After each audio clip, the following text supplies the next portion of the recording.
परमेश्वर के लोगों, प्रभु का कलाम में से आज हम जिस बात को ढूंढेंगे, मनन करेंगे, देखेंगे, परमेश्वर के वचन में एक बात मिलती है, अनुचित रीति का जीवन।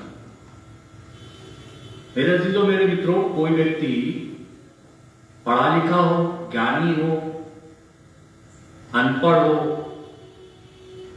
सेवा में हो या सेवा से बाहर हो, नौकरी पर हो या नौकरी से बाहर हो, कोई व्यक्ति ऐसा नहीं कह सकता कि मैं परफेक्ट हूं, उचित जीवन को जीता हूं। प्रभु का वचन बताएगा, दिखाता है अनुचित जीवन, अनुचित चाल चलन परमेश्वर के वचन के अनुसार जब हमारे जीवन के अंदर में हो, तो प्रभु यीशु मसीह हमें अपनी मेज पर आने के लिए हिदायत देते हैं।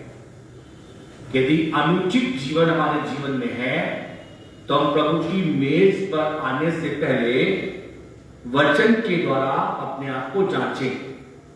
और जब वचन के द्वारा हम अपने आप को जांचते हैं, तो केवल और केवल एक समय ऐसा होता है जब हम आर्गू नहीं करते। मेरी बात पर ध्यान दें, जब वचन हमें ठीक करता है तो आर्गू नहीं होती, लेकिन जब कोई और हमें ठीक करता है तो हमारे पास तो बहुत सारी आर्गू होती है। अपने को नहीं देखता, अपनी पढ़ाई पर घमंड करता है, अपनी बुद्धिमानी दिखाता है, तमाम बातों। लेकिन वचन का समय एक ऐसा होता है जिसे हम बड़े सहज तरीके से स्वीकार करते हैं। तो प्रभु के लोगों, आज हम देखेंगे प्रभु के वचन से कि अनुचित रीति का यदि जीवन हो, तो प्रभु की मेज पर आने से पहले मुझे और आपको क्या करना चाहिए। आओ मेरे साथ में निकालो प्रभु के कलाम से पहला कुरिन्थियों का 11वां अध्याय और उसके 27वें पद को मनन करेंगे। पहला कुरिन्थियों का 11वां अध्याय और उसका 27वां पद। इसलिए जो कोई अनुचित रीति से प्रभु की रोटी खाए या उसके कटोरे में से पिए, वह प्रभु की देह और लहू का अपराधी ठहरेगा। आइए प्रार्थना करें। विश्वास योग्य सामर्थी परमेश्वर, तेरा दास अपने आप को, अपनी देह, आत्मा, प्राण और शरीर को पूरी तरीके से आपके वश में लेता है। वो कहीं पर भी महिमा ना पाए, वो कहीं पर भी आदर ना पाए, वह उसके जीवन और उसके द्वारा संपूर्ण महिमा, संपूर्ण आदर आपको और आपके पवित्र नाम को मिलने पाए। मैं घटूं लेकिन आप बढ़े, बोलता या स्पष्ट और साफ शब्द और उनमें जीवन प्रभु प्रदान कर। मैं घटूं लेकिन प्रभु आप बढ़े। प्रभु जी, प्रार्थना करते हैं चोटी से लेके पांव तले, पांव से लेके चोटी तले अपने सेवक को अपने लहू में छिपा ले। वो प्रभु आपसे एक ही विनती, एक ही प्रार्थना करता है कि मुझे महिमा नहीं, और मेरे जीवन से सारी महिमा आपको और आपके नाम को मिल पाए। जो सेवा तूने फर्ज की है, वो प्रभु ईमान के साथ जीवन की उन अंतिम सांसों तक पूरी हो, जिससे तेरी मर्जी पूरी होने पाए। प्रभु अपने लोगों को सुनने वाले का ग्रहण करने वाला जीवन दे। हम घटे लेकिन आप बढ़े। प्रार्थना को सुने, क्योंकि हम आपके पुत्र अपने उद्धार करता है। यीशु मसीह के नाम में मांगते हैं, आमीन। परमेश्वर के लोगों, प्रभु का वचन बताता है अनुचित रीति से हमें परमेश्वर की मेज पर नहीं आना है। अनुचित रीति से प्रभु की रोटी यथार्थ प्रभु की देह में हम परमेश्वर के लोगों सम्मिलित नहीं हो सकते। अनुचित रीति से हम प्रभु के कटोरे और प्रभु के प्याले में सम्मिलित नहीं हो सकते। अब प्रभु का वचन एक बात को बताता है कि उसने ये भी कहा कि मेरे आने के दिन तक तुम क्या करना, इसे स्मरण करना, इसे मनाते।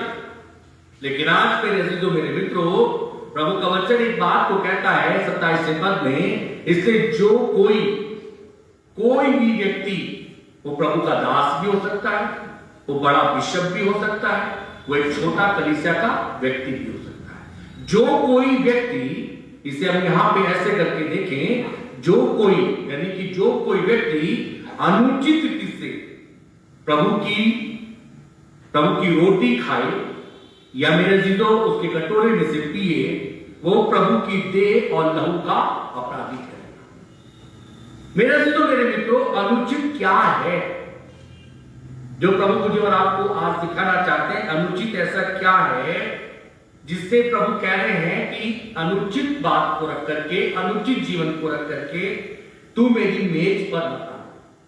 मेरे जीदो मेरे मित्रों, प्रभु का वचन मुझे और आपको बताना चाहता है, यदि हम अनुचित रीति से प्रभु की मेज में से खाते हैं तो प्रभु का वचन कहता है कि हम दुष्टता के जीवन को जीते। और दुष्टता का जीवन यह है कि बार बार किसी व्यक्ति को या क्लास में टीचर बार बार किसी को तंबी देता है तो इसलिए देता है कि वो बच्चा ठीक हो जाए, लेकिन यदि वो ठीक नहीं होता तो उस पर ध्यान देना छोड़ देता है और वो व्यक्ति पूरी तरीके से या वो बच्चा पूरी तरीके से दुष्टता से भरता चला जाता है।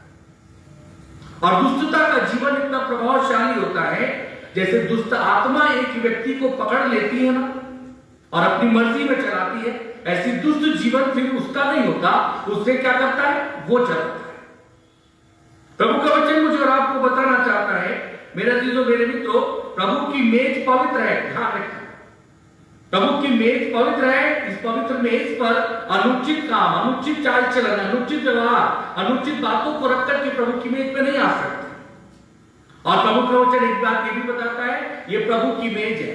यदि प्रभु आपका है तो प्रभु की मेज आपकी है। आपके घर में कौन जा सकता है? बोलो, सबसे पहले आपके घर में कौन जा सकता है? आप, क्योंकि वो आपका घर है। फिर कौन जा सकता है? जो आपकी मर्जी में हो। प्रभु की मर्जी ये है कि कोई भी अनुचित काम करने वाला व्यक्ति या अनुचित जीवन जीने वाला व्यक्ति मेरी मेज पर।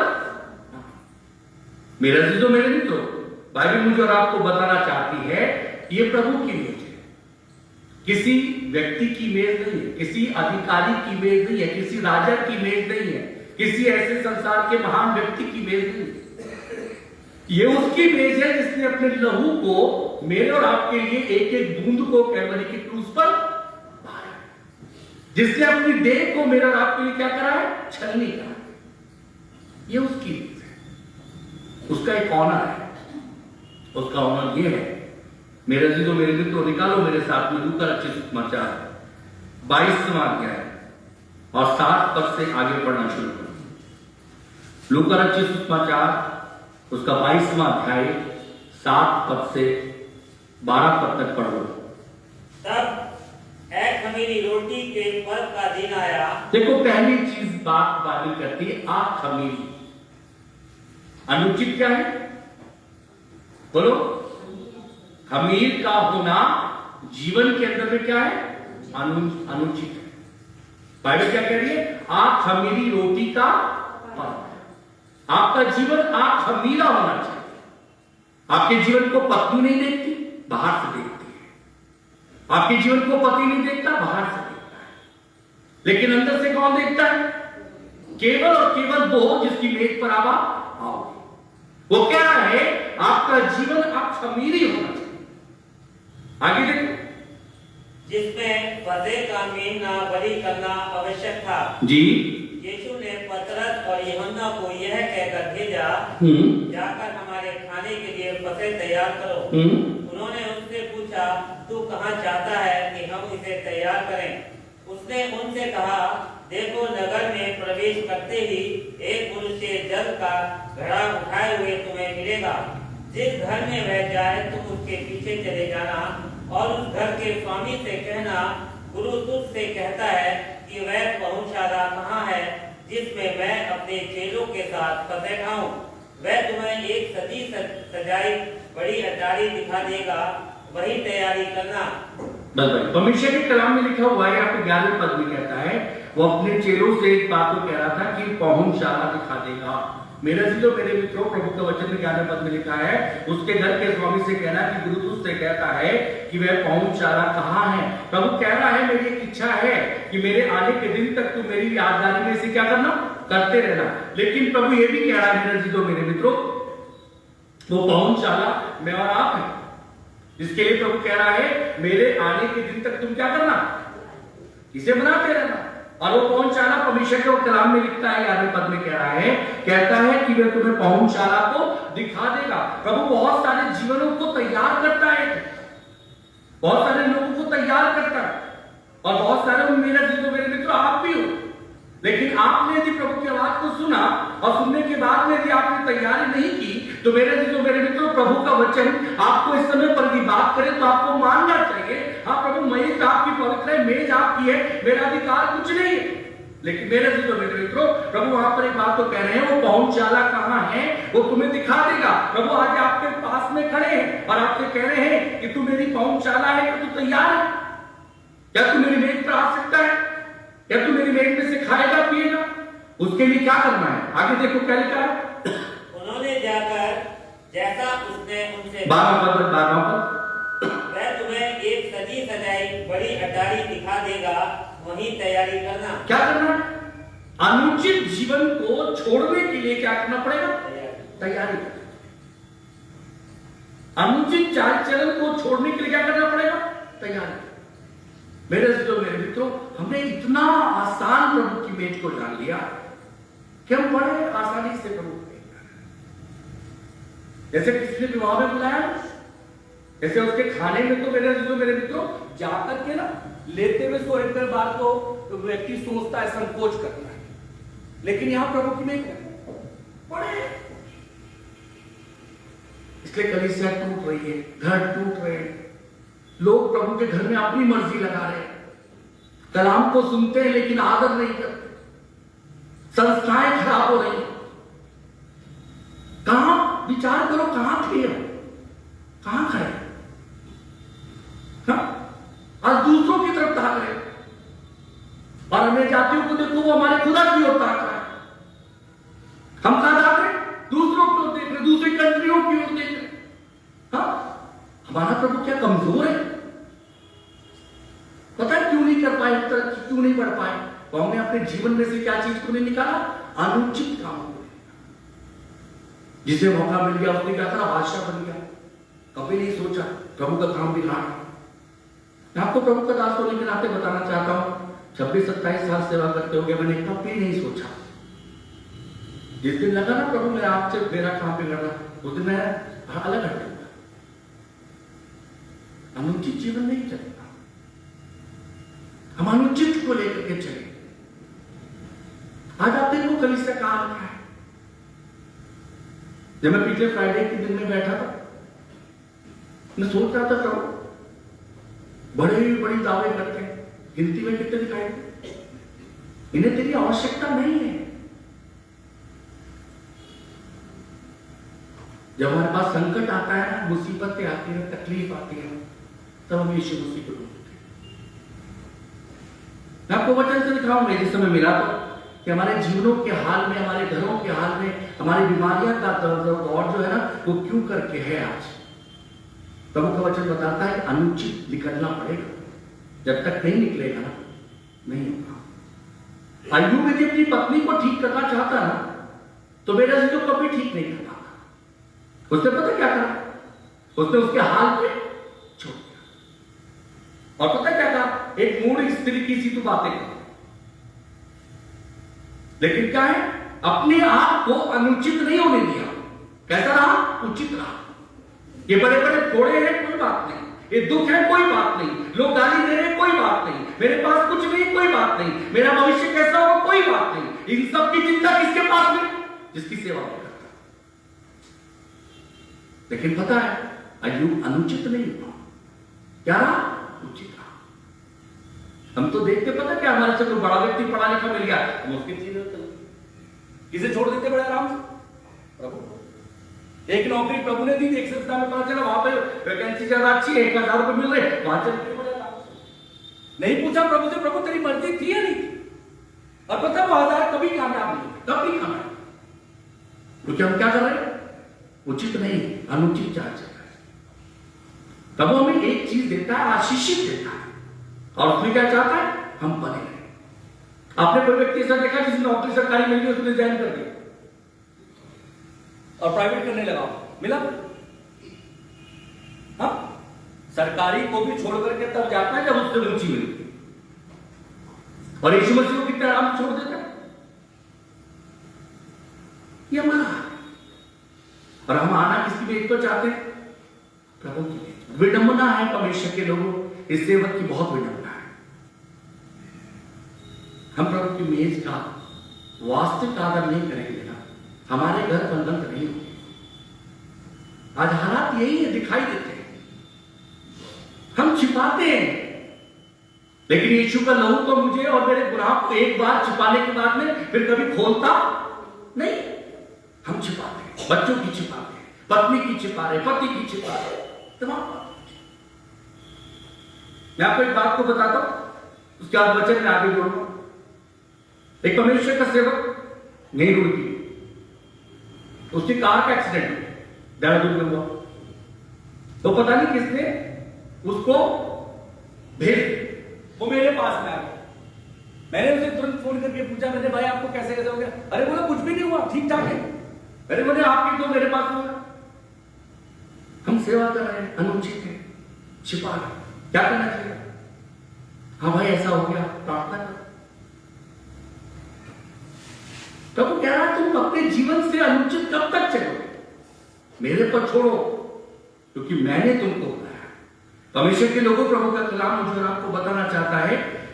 और आगे देखो, प्रभु का वचन कहता है कि जब खाते हो तो प्रभु की देह को, प्रभु की रोटी को और प्रभु के कटोरे को, प्रभु के प्याले को तुम क्या करते हो? प्रभु की मृत्यु का प्रचार करते हो। जब प्रभु की मेज पर आते हो तो तुम क्या करते हो? प्रभु के लहू बहाए जाने का, प्रभु के मारे जाने का क्या करते हो? प्रचार। मेरे मित्रों, ये प्रचार यदि कोई व्यक्ति एक बार करेगा फिर 6 दिन किसका प्रचार करे? ऐसा होता है। यदि कोई व्यक्ति एक पार्टी में है, उस पार्टी का प्रचार करते हुए दूसरा पार्टी देख ले कि उसका प्रचार करना, पार्टी क्या करती है? अनुशासनहीनता में घर बैठा, बाहर बैठो। हाँ, लेकिन हम क्या करें? हम एक दिन, बाकी सब दिन अनुचित जीवन जिए। परमेश्वर के लोगों, प्रभु का कलाम मुझे और आपको बताना चाहता है, आदम और हव्वा को प्रभु ने क्या कहा था? इस फल को मत खाना। खा लिया, क्या काम करने लगे? अनुचित जीवन में चले। प्रभु ने कहा था मत करना, तो इसका मतलब नहीं करना है।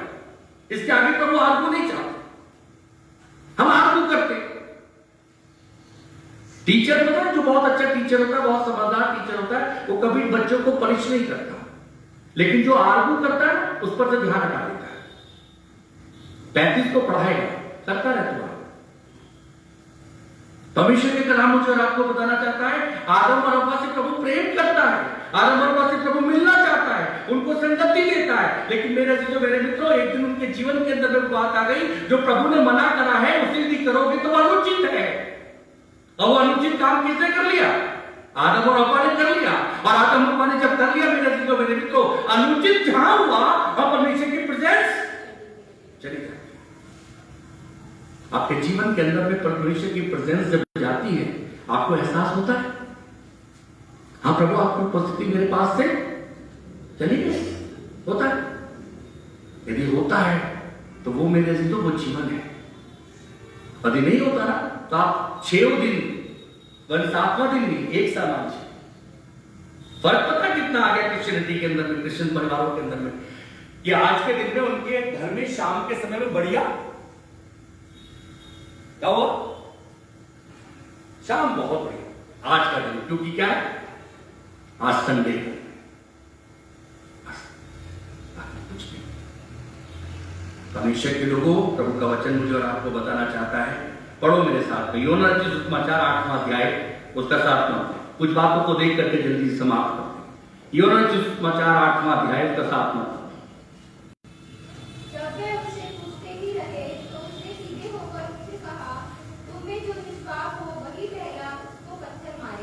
परमेश्वर के कलाम में लिखा हुआ, यहां पर एक स्त्री को पकड़ करके लिखा है। ठीक है, ये जो बात प्रभु से कर रहे थे सारी की सारी कैसी बातें थी? अनुचित थी। ये सब के सब कैसे लोग थे? सब गड़बड़। और प्रभु जानता था कि व्यवस्था इस बात को कहती है, ये दोनों के दोनों गुनहगार हैं। जिसने इसके साथ में किया वो भी और ये भी। ये क्या कर रहे हैं? व्यवस्था को आड़ में लेकर के प्रभु को पकड़ना चाहते हैं। प्रभु जानता है कि अनुचित बात है, इसलिए परमेश्वर ने 7वें पद में एक बात को कहा। और 8वां अध्याय 7वें पद में ऐसा निकाल कि प्रभु जब पूछते रहे तो प्रभु ने सीधे होकर के उनसे कहा, तुम में जो निष्पाप हो वो क्या करे? मारे। मेरे अजीजों, मेरे मित्रों, हमने प्रभु के लिए कुछ नहीं किया, लेकिन यदि हमसे सलाह ना लेना पासवान, तो देखो हम कितना सब कुछ कर सकते हैं, तब हम बहुत कुछ कर सकते हैं। लेकिन वैसे हमने आज तक कभी भी प्रभु के लिए कुछ नहीं किया। परमेश्वर का कलाम कहता है, यीशु मसीह ने देखा बड़ी भीड़ को, यीशु मसीह ने देखा एक अकेले व्यक्ति को, और प्रभु यीशु मसीह जानते थे कि ये वो काम कर रहे हैं कि अनुचित है, ये उचित नहीं है। यीशु मसीह ने उनसे कहा, तुम में जो निर्दोष वो क्या करें? पता, मैंने बहुत से घरों में झगड़े देखे और प्रभु ने मुझे दिखाई गया भी। पता पत्नी क्या कह रही, पति क्या कह रहा, प्रभु की मेज में बड़ा आराम से बैठ के खा रहा है। देखिए, मैं सोचता प्रभु सारा ठेका इसी को मिल गया न्याय करने का। ये अपने ऊपर और अभिशाप को ला रहा है। तुझे वो अधिकार ही नहीं था कहने का जो तूने अपने मुंह से कह दिया। परमेश्वर के लोगों, और आगे बढ़ो, मेरे साथ में देखो प्रभु के कलाम से। लूका रचित सुसमाचार 17वां अध्याय, लूका रचित सुसमाचार 17वां अध्याय उसके 11 से आगे के पदों को पढ़ो। ऐसा हुआ कि मैं यरूशलेम जाते हुए सामरिया गली के बीच से होकर जा रहा था। किसी गांव में प्रवेश करते समय उसे 10 कोढ़ी मिले। उन्होंने दूर खड़े होकर ऊंचे शब्द से कहा, हे यीशु, हे स्वामी, हम पर दया कर। जब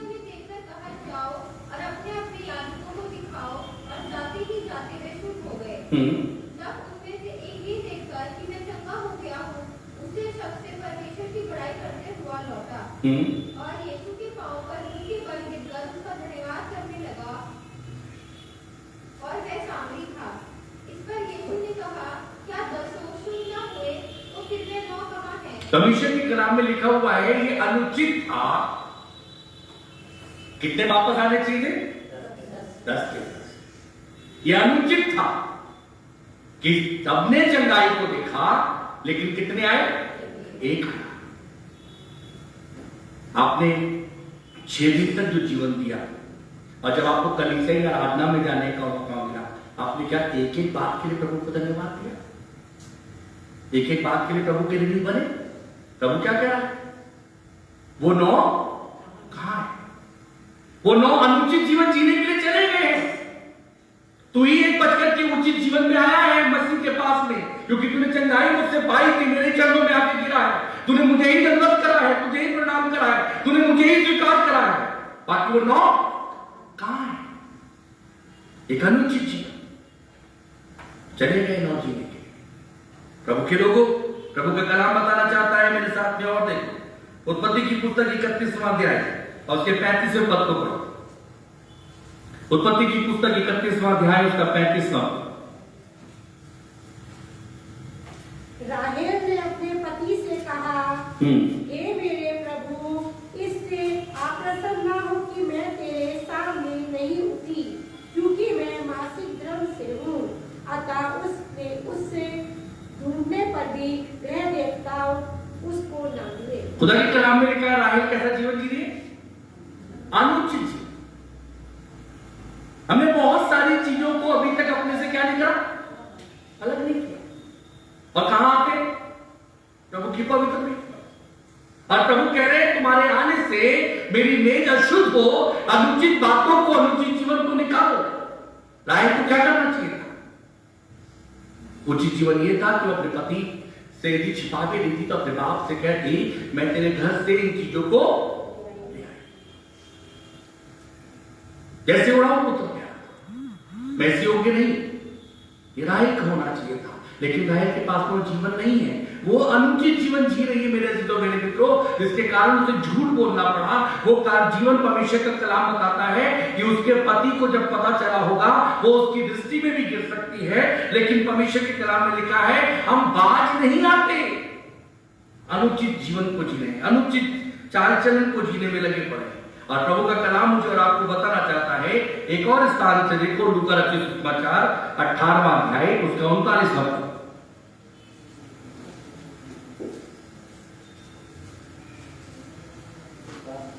लूका 18:39।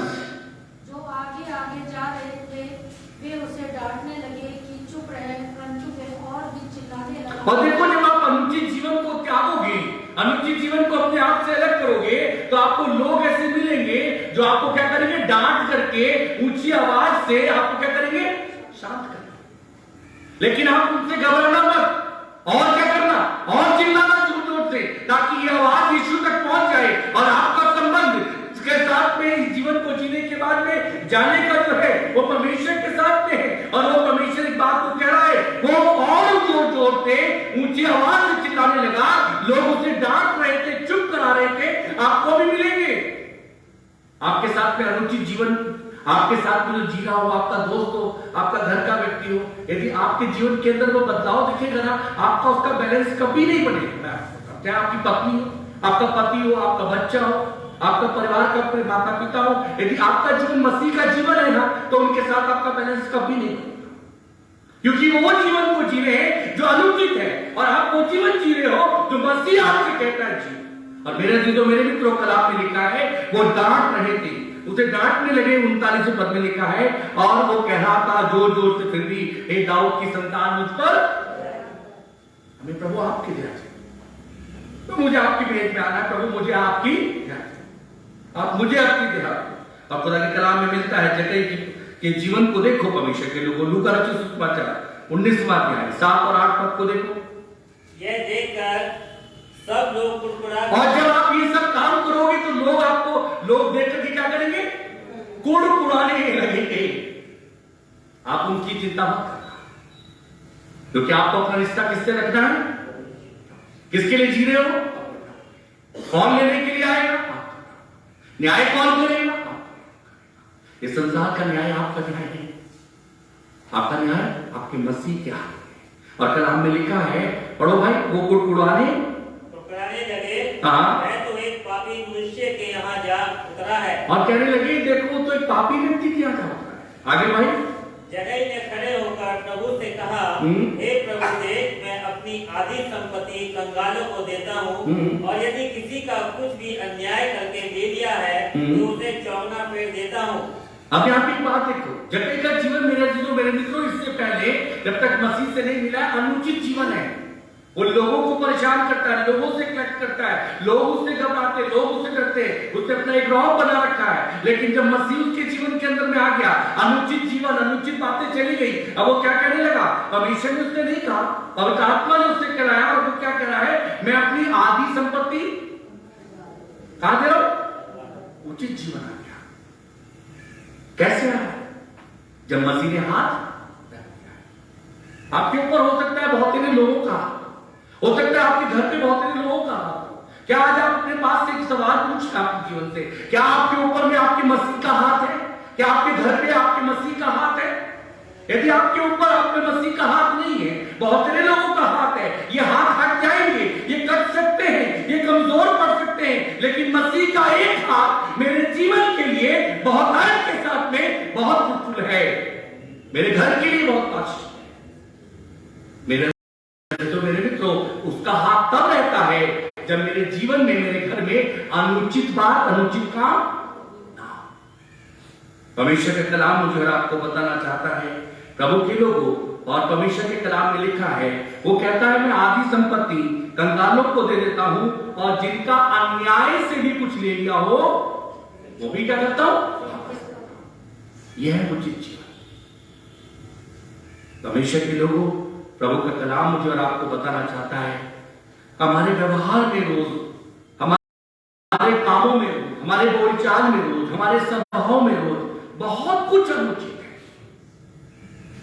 हमारे स्वभाव में, हमारे बोलचाल में, हमारे कामों में बहुत कुछ अनुचित है, और प्रभु उस अनुचित को मेरे और आपके जीवन में जानता है। पढ़ो मेरे साथ में पहला पत्रस 2 अध्याय 21 से 23 पद को देख लो और 2 बातों को देख करके समाप्त करते हैं। पहला पत्रस 2 अध्याय 21 से 23 पद। और तुम इसी के लिए बुलाए भी गए हो, क्योंकि मसीह भी हमारे लिए दुख उठाकर तुम्हें एक आदर दे गया है कि तुम भी उसके पद चिन्हों पर चलो। ना तो उसने पाप किया और ना उसके मुंह से छल की कोई बात निकली। वह गाली सुनकर गाली नहीं देता था और दुख उठाकर किसी को भी धमकी नहीं देता था, पर अपने आप को सच्चे न्यायी के हाथ में सौंपता था। भविष्य की कलाम में लिखा है, अनुचित बात तुम्हारे पास से चली जाए, तुम क्या करो? गाली सुन देकर के गाली मत दो। तुम्हें कोई बुरा कहे तुम उसका बुरा मत करो।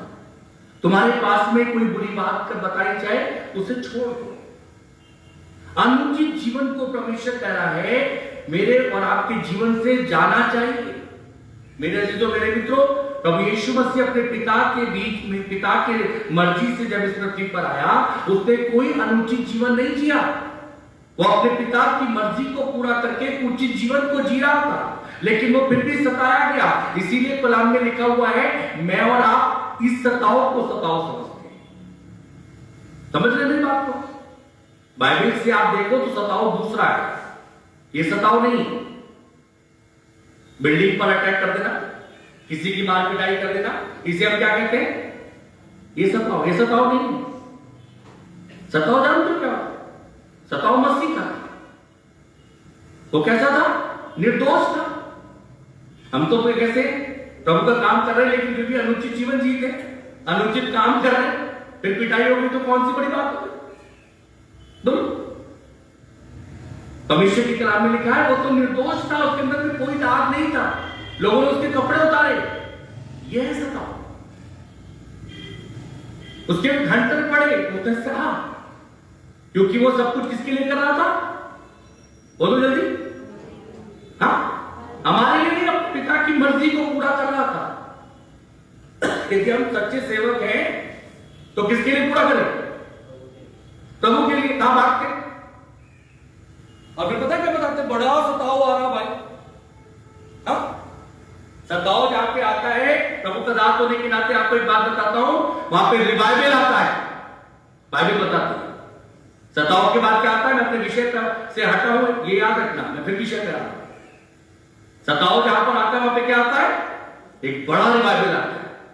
यदि सताओ मुड़की में आया तो रिवाइवल भी आना चाहिए। आया है, कलीसियाओं में है, व्यक्तिगत जीवनों में है, सब खुशखुशाहट में लगे। मेरे अजीजों, मेरे मित्रों, ये सेवा का भाव नहीं। प्रभु कह रहा है अनुचित बातों को, अनुचित जीवन को अपने मध्य से क्या करो? निकालो, क्योंकि तुम सेवा किसकी करते हो? मेरी करते हो। बुलाए किसके लिए गए हो? मेरे लिए बुलाए गए हो। काम किसके लिए करते हो? मेरे लिए करते हो। तो मेरी मर्जी को अपने जीवन में पूरी करो, और किसी की मर्जी को यदि पूरी करोगे तो अनुचित होगा। देखो, एक व्यक्ति ऑफिस में काम करता है, उसके साथ में और लोग भी काम करते हैं। एक टीचर केवल स्कूल में नहीं काम करता, और टीचर भी काम करते हैं। उसका बॉस 2-4 लोगों से बड़ा प्रसन्न होता है। क्यों होता है? क्योंकि वो हमेशा अपने बॉस की क्या करते?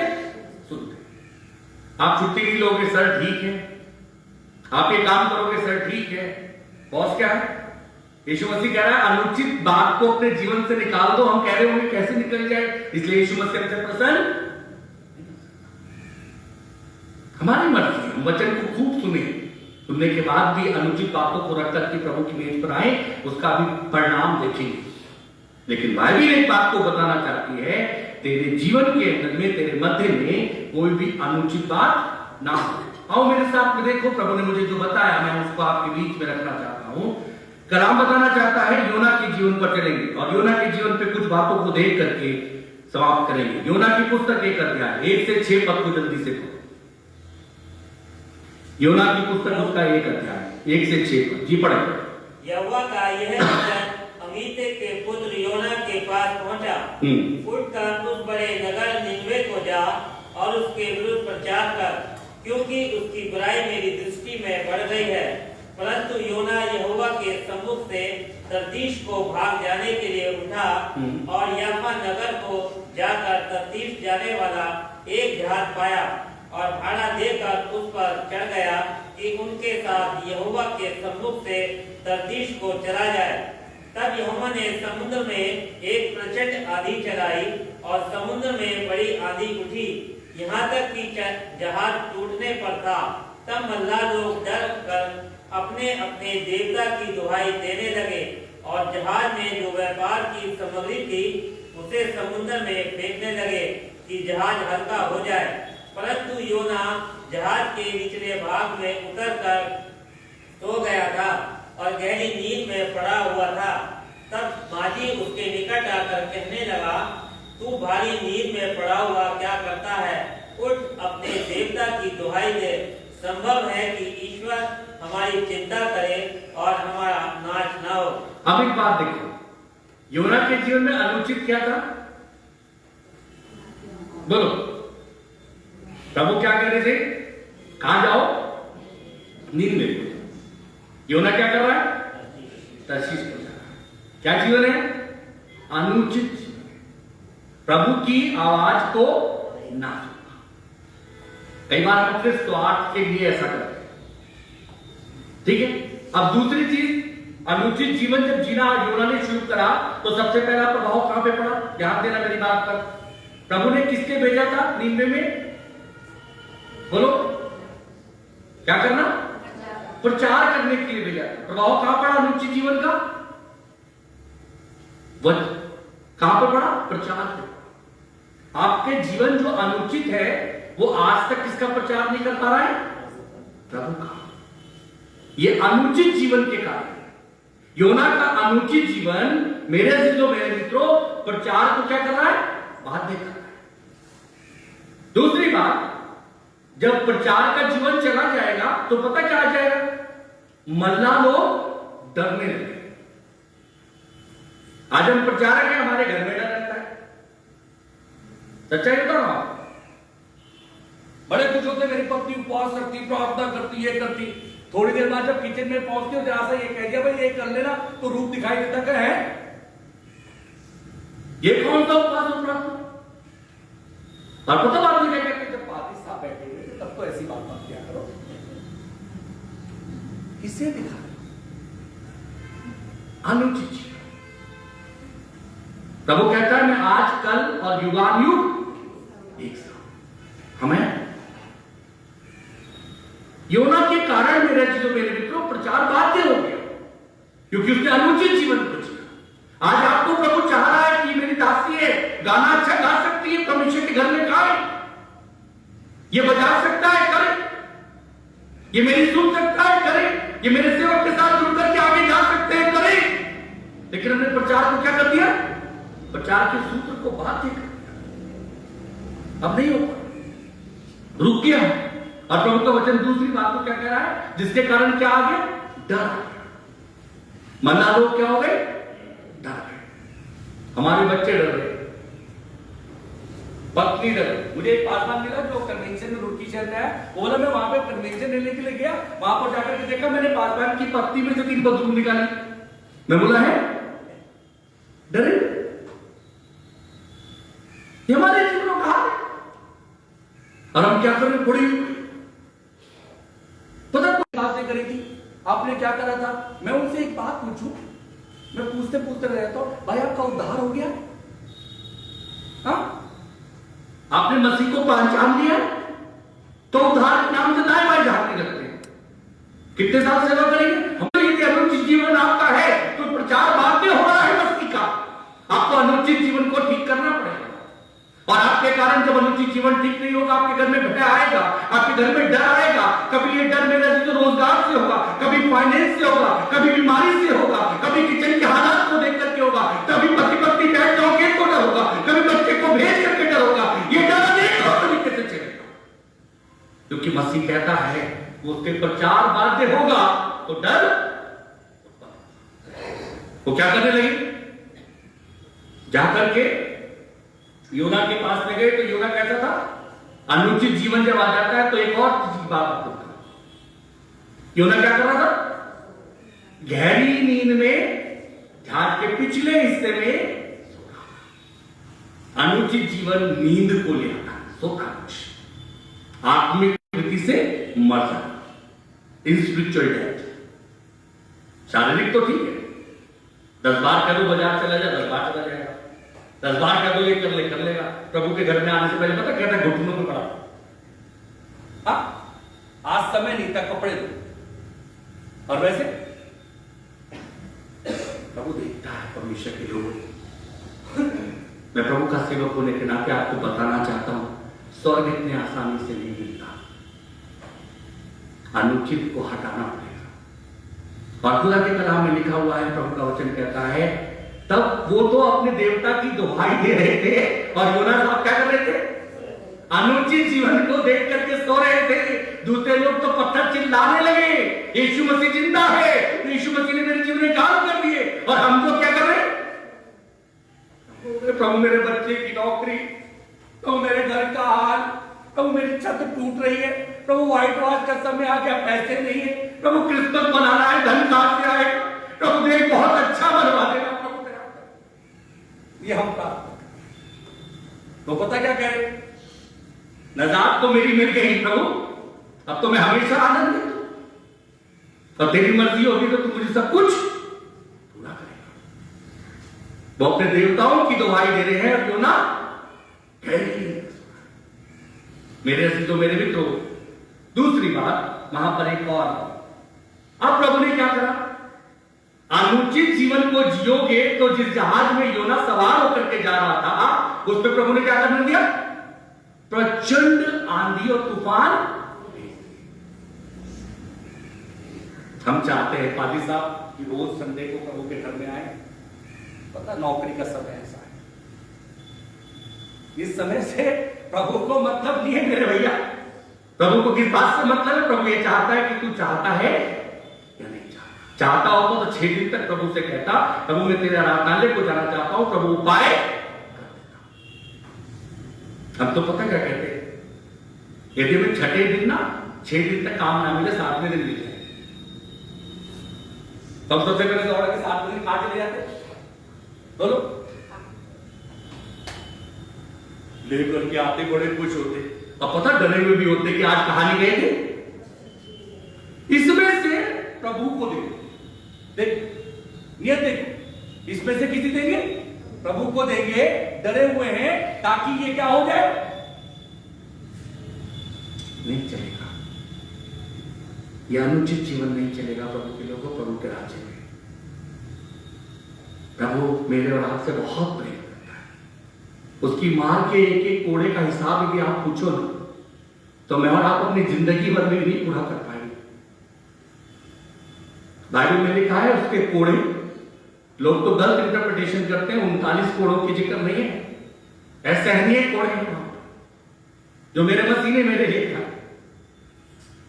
और जब उसकी देह से लहू बहता है ना मेरे मित्रों, आप तो यदि वहीं पर कट जाए इस बात का एक्सपीरियंस करके देखना, और जो हवा लगती है ना वो कैसी चिमनाहट देती है उसके अंदर था, उस भारी क्रूस को लेकर के चल रहा था, वो पवित्र परमेश्वर था।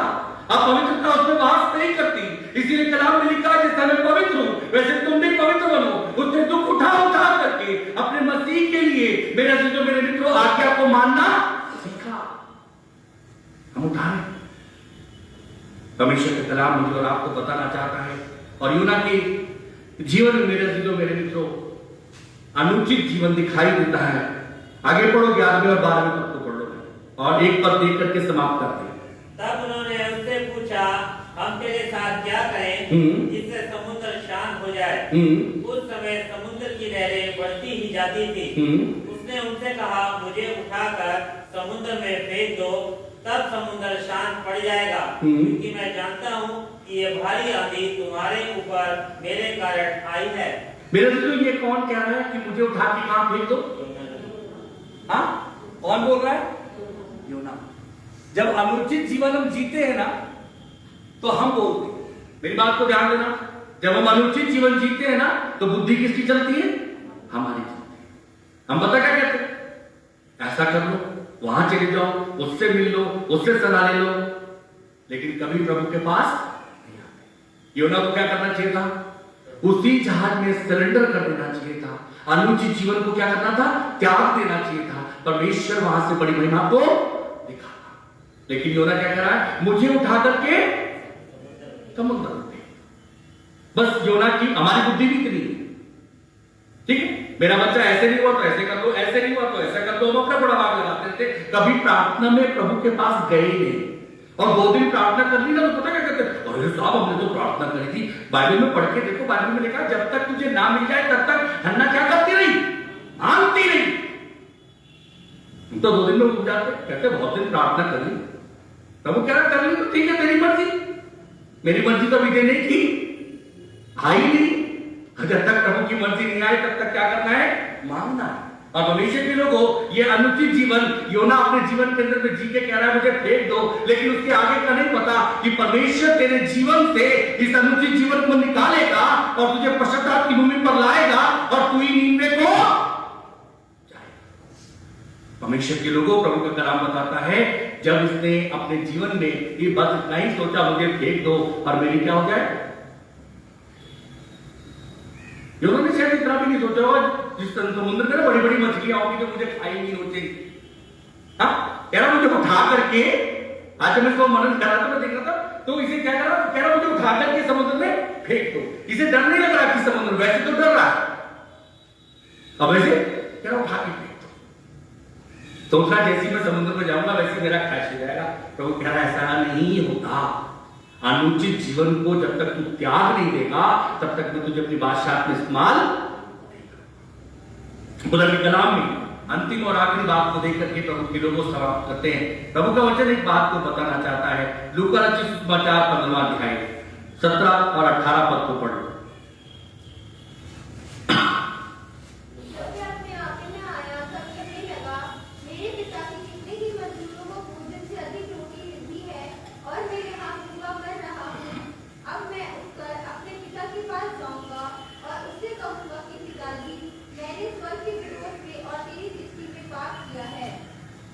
परमेश्वर के लोगों प्रभु का कलाम बताता है ये बेटा अपने बाप के पास में आया और बाप के पास में आकर के परमेश्वर के लोगों ये अपने बाप से क्या कह रहा है? मुझे अपनी संपत्ति में से हिस्सा दे। क्या बात है? उचित है अनुचित है? बोलो, हाँ कुछ तो बोलो।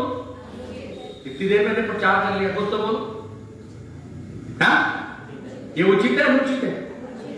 हाँ, जोर से बोलो।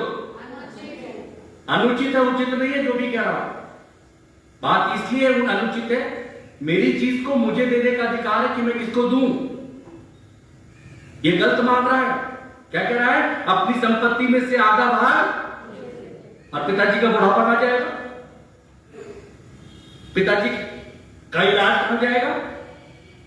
अपनी संपत्ति में से मुझे दे दे। अनुचित जीवन है।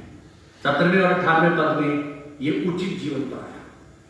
जब ये अपने आपे में आया, इसने अपने आपे में आकर के क्या करा?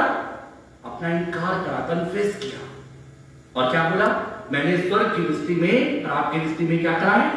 पाप किया। इस योग्य नहीं कि मैं आपका बेटा कहलाऊं। अनुचित जीवन चला गया। रोमियो 10:9 में लिखा हुआ है जो मुंह से अंगीकार करता और दिल से पश्चाताप करता है परमेश्वर से क्या करता है? प्रेम करता है। यह हर किसी के लिए है। प्रभु की मेज को इतना प्रचार सुनने के बाद में, इतनी बात सुनने के बाद में ओवरटेक मत करना प्रभु के लोग। मेरा प्रचार में ये नहीं, मेरा प्रचार का मकसद ये है, परमेश्वर का कलाम कहता है, रोमियो 10:9 में लिखा है, मुंह से क्या करना? अंगीकार करना। हाँ प्रभु मुझ में ही है, हाँ प्रभु गलती मुझ में ही है, और हृदय से क्या करना? पश्चाताप। तो प्रभु तुम्हें क्या करेगा? अपने गले लगा ले। और इस बात को बार बार मत करना। बहुत से लोग पता करते हैं, इसे रिपीट कर रहे, बार बार कर। ये बार बार का लाइसेंस नहीं है। एक बार फिर छोड़ देना और मसीह के लिए आगे जाना। कलाम में लिखा हुआ है परमेश्वर के लोगों, जब ये अपने आपे में आया तो बाइबल मुझे और आपको 17 में 18वें पद में बताती है, लूका रचित 15वां अध्याय की बाइबल में लिखा हुआ है, जब ये अपने आपे में आया तो कहने लगा कि पिता के कितने ही मजदूर को भोजन से अधिक रोटी मिलती है, या मैं भूखा रह रहा हूं, अब मैं उठकर अपने पिता के पास जाऊंगा और उससे कहूंगा, पिताजी मैंने स्वर्ग के विरोध में और तेरी दृष्टि में क्या करा है। जब मैंने पूछा बोलो उचित या अनुचित, बहुत से आवाज आ रही थी उचित। यदि ये उचित होता ना तो ये पश्चाताप क्योंकि उचित था। क्या करा था इसने? अनुचित किया था। प्रभु के लोगों, प्रभु का मेज पवित्र है, मेरा प्रभु पवित्र है, और इस मेज का मुझे और आपको आदर करना है, इसे बाईपास नहीं करना। लेकिन खुदा का कलाम ये कहता है कि यदि आप अंगीकार नहीं करोगे, आप अपनी गलतियों को अपने साथ रख करके चलोगे, आप पश्चाताप की भूमि पर नहीं आओगे। इसके दूसरी बातों को प्रभु के कलाम में मिलता है और परमेश्वर के वचन में मिलता है। इसे करने के लिए मुझे और आपको अनुचित जीवन को त्यागने के लिए क्या करना पड़ेगा? परमेश्वर के लोगों, प्रभु का वचन बताता है, 27वें पद को पढ़ लो। पढ़े आप। इसलिए जो कोई अनुचित रीति से प्रभु की रोटी खाए या उसके कटोरे में से पिए, वह प्रभु की देह और लहू का अपराधी ठहरेगा। अब 28 पद को जोड़िए। इसलिए मनुष्य अपने आप को जांच ले। क्या करे? अपने आप को अनुचित चीजों को निकालने के लिए मनुष्य अपने आप को जांचे। हाँ प्रभु, जब आपकी आवाज पड़ती है तो मेरा टीवी बंद नहीं होता। प्रभु, बहुत से घर के लोग बैठे, कमरे तो मेरे पे और भी हैं, मैं वहां नहीं जाता या नहीं जाती। प्रभु, आपकी आवाज पड़ती है कि तू प्रार्थना करके नहीं चला, मैं तब भी नहीं मानता, तब भी रोक करके नहीं करता। प्रभु, मैं अपनी बेटी मेरे से बिना पूछ के, मेरा बेटा बिना पूछ के चला जाता, मैं जाने दे रहा, लेकिन कभी आपके हाथों में पीछे से नहीं सौंपता, नहीं सौंपती। प्रभु, मेरी नौकरी का जो भार मुझे मिलता, मैं उसमें आज तक ईमानदार नहीं बन पाया, नहीं बन पाया। अनुचित बातों को अपने जीवन से क्या करो? निकालो। प्रभु का वचन कहता है इसके लिए क्या करो? जांचो। और परमेश्वर के वचन में लिखा है, 31वां पद पढ़ना है इसी का। यदि हम अपने आप को जांचते तो दंड ना पाते। कलाम में लिखा है यदि हम अपने आप को जांच लेते तो क्या ना पाते? आज हमारे घर में बोलो, यीशु मसीह किस चीज का परमेश्वर है? बस आखिरी दो बातों को रख के समाप्त। यीशु मसीह किस चीज का परमेश्वर है? बोलो, शांति का राजकुमार। जब शांति का राजकुमार घर में रहता है तो कैसी होनी चाहिए घर के अंदर में? है। यीशु मसीह की संस्था का परमेश्वर है तो संस्था में क्या होनी चाहिए? है। यीशु मसीह की मेरी बेटी का परमेश्वर है तो मेरी बेटी का जीवन कैसा होना चाहिए? है। और हम क्या करें? यीशु मसीह शांति का, इसीलिए शांति पाने के लिए भटक रहे। प्रभु के लोगों, प्रभु का वचन बताना चाहता है यदि हम अपने आप को जांचते तो क्या ना पाते? दंड ना पाते। इसी कारण जब तुम में अनुचित जीवन जी रहे हो, अनुचित बातें बनी हुई है, अनुचित चाल चलन बना हुआ है, अनुचित भाव तुम्हारे अंदर बना हुआ है, इसी कारण तुम में भौतेरे क्या है? निर्बल है। भौतेरे क्या है? निर्बल है। निर्बल पता है क्यों है? क्योंकि वो कलीसिया के बुजुर्गों के पास में, कलीसिया के प्राचीनों के पास में, कलीसिया में प्रार्थना के समय में अपनी निर्बलताओं को लेकर के आते नहीं है। जब आते होते तो कलीसिया के प्राचीन, कलीसिया का खादिम उनके लिए क्या करता? प्रार्थना करता, और निर्बलता उनके जीवन, उनके घर से क्या होती?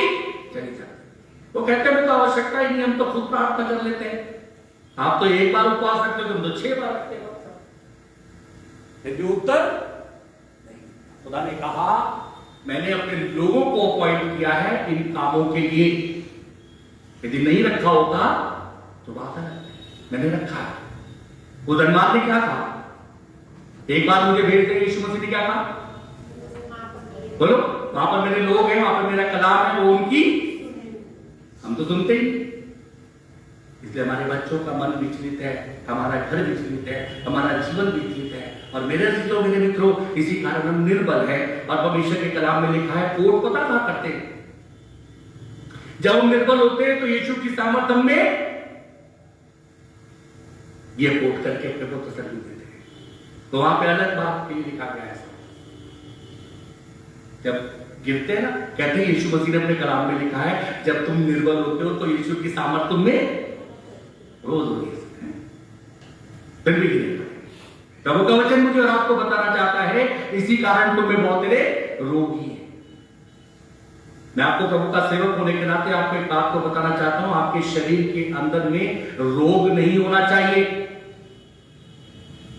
कि यीशु मसीह के कलाम को सही से पढ़ करके देखना, यदि है ना अनुचित बातें हैं जिसके कारण ये रोग एंटर कर गए, नहीं तो बना कलाम ये बताता है, यदि आप यीशु मसीह को एक बार विश्वास के साथ में सौंप दो ना, तो बाइबल एक बात को बताना चाहती है मेरे अजीजों मेरे मित्रों, जिसे भी यीशु मसीह के पास में आया उसके पास से क्या चला गया?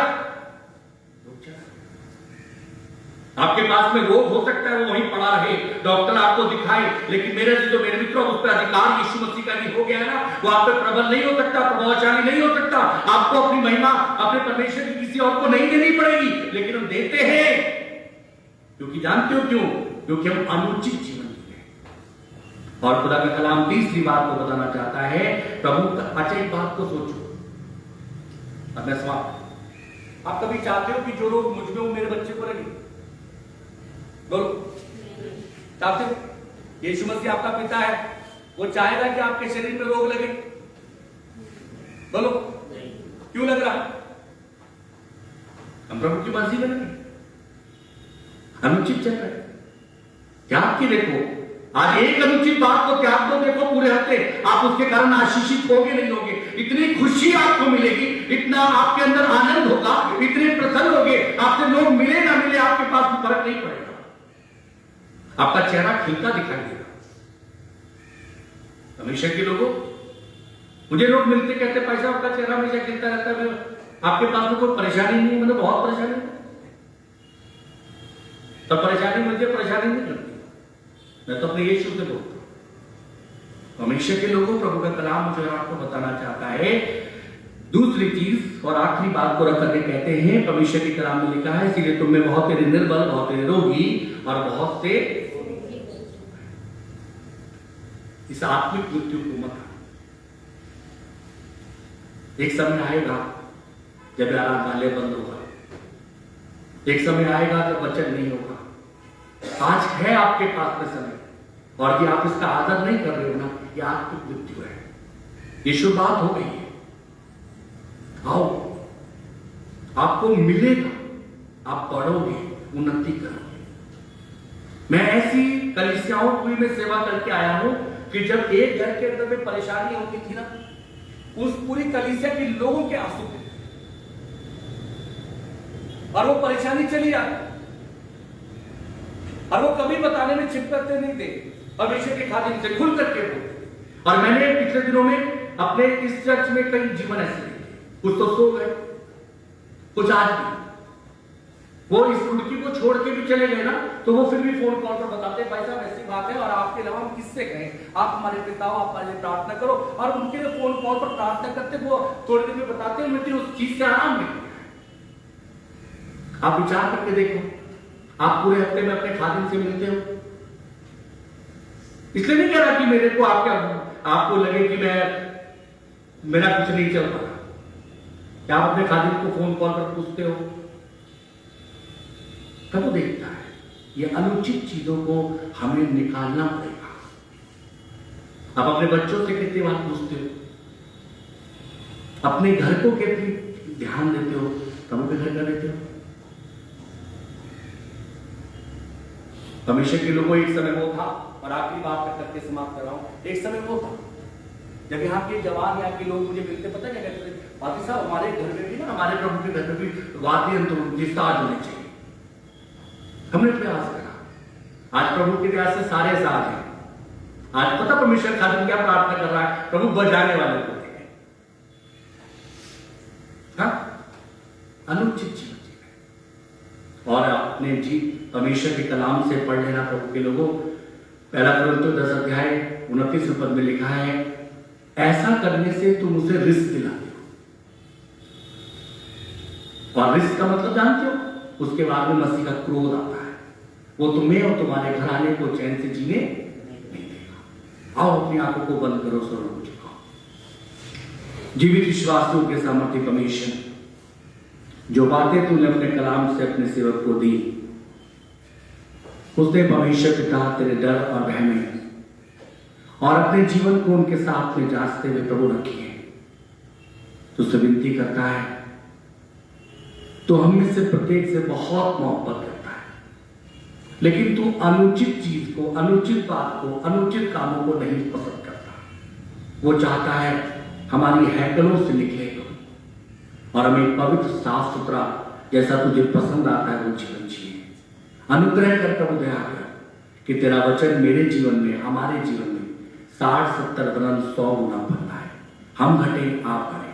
प्रार्थना धन्यवाद प्रभु यीशु के नाम में मांगते हैं, आमीन।